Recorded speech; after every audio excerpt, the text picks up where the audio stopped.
हम लगातार अभी ये जो बिटुमिन बन रहा है बरेली से, इसमें सेंट्रल रिसर्च रोड ऑर्गेनाइजेशन और CSIR जो देहरादून इंस्टीट्यूट है उन्होंने भी मिलकर एक बायो बिटुमिन बरेली से और बायोमास से बनाने का यूनिट तैयार किया है। मेरे सामने उसकी परीक्षण दोनों ने सर्टिफाई किया है। अब हमारी कल्पना ये है कि किसान उसको खरीदी करें और बायो टेक्नोलॉजी का उपयोग करके वो बिटुमिन तैयार करें और उसी क्वालिटी का बनता है। इवन बायो बिटुमिन ये इस पेट्रोलियम बिटुमिन से अच्छे क्वालिटी का है। तो ये अगर होता हम जरूर खरीदेंगे, क्योंकि देश को 80 लाख टन बिटुमिन लगता है। 50 लाख टन इंडियन रिफाइनरी देती है और 30 लाख टन हमारा इंपोर्ट होता है। तो इंपोर्ट के बजाय किसानों को मिलेगा तो किसान अन्नदाता हो गया, ऊर्जादाता हो गया, अब बिटुमिन दाता होगा। जो ऊर्जादाता बना है, जिसमें ट्रांसपोर्ट मिनिस्ट्री ने काफ़ी इनिशिएटिव लिए है। आप ही लोग मुझे पूछते थे गाड़ी रास्ते में चार्ज होगी तो इलेक्ट्रिसिटी बंद होगी तो क्या होगा, या खींच के गाड़ी लेके जाएंगे क्या, अब कोई नहीं पूछता। इलेक्ट्रिक आ गई, इथेनॉल 20% पेट्रोल में ऐड होने लगा। अब फ्लेक्स इंजन आ रहा है, बजाज, TVS, हीरो ने स्कूटर, ऑटो रिक्शा बना ली। अब टोयोटो, सुजुकी की गाड़ियाँ आ रही, अगस्त में टोयोटो की आ रही। और ये गाड़ियों में 100% पेट्रोल के बजाय 100% इथेनॉल जाएगा और 40% बिजली तैयार करेगी। तो एवरेज के इकोनॉमिक्स के हिसाब से अगर रेट निकालेंगे तो पेट्रोल का भाव 15 रुपये लीटर आएगा। तो फ्लेक्स इंजन अब देश में अगस्त में आएगा।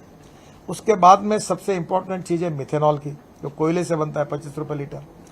मैंने बेंगलोर में कर्नाटक स्टेट ट्रांसपोर्ट को 25 बसेस को 20% मिथेनॉल डाल के पायलट प्रोजेक्ट शुरू किया। अब वो सर्टिफिकेट आ गया कि वो सक्सेसफुल हो गया। तो डीजल का इंपोर्ट कम होगा, पोल्यूशन भी कम होगा। दूसरी ओर अशोक लेलैंड ने अपना एक पूरा ट्रक मिथेनॉल पर तैयार किया। आसाम पेट्रोलियम जो है नॉर्थ ईस्ट में, वो 100 टन मिथेनॉल पर डे बनाता है। तो मैंने आसाम के मुख्यमंत्री को कहा कि आसाम के ट्रक और बसेस ये मिथेनॉल पर कन्वर्ट करो। 110 रुपये डीजल और 25 रुपये मिथेनॉल, कॉस्ट कितनी बचेगी, पोल्यूशन कम होगा। अभी विशेष रूप से मिथेनॉल के ट्रक भी आ रहे, तो मिथेनॉल भी सक्सेस हुआ। और 15% मिथेनॉल डीजल में डालने के बारे में भी अब लोग वो आगे विचार हो रहा। पेट्रोलियम मिनिस्ट्री को हमने रिकमेंडेशन दिया, तो वो आ जाएगा तो देश का इंपोर्ट कम होगा। तीसरी बात जो इलेक्ट्रिक, इसका तो सक्सेस स्टोरी आप देख रहे हैं, कितने बड़े प्रमाण पर राइज है, वेटिंग लिस्ट है। इलेक्ट्रिक ट्रक आ रही है, इलेक्ट्रिक बसेस आ रही है।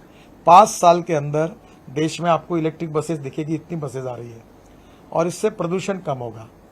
और उसके साथ साथ हाइड्रोजन की बात आ रही कि अभी अशोक लेलैंड टाटा ने ऐसी ट्रक और बसेस बनाई है कि जिसका जो IC इंजन है उसी में हाइड्रोजन डाल सकते हैं। तब हाइड्रोजन की भी सक्सेस स्टोरी हो गई है। अब दूर नहीं है, मेरे पास हाइड्रोजन की कार है। अब धीरे धीरे हाइड्रोजन भी पॉपुलर होगा।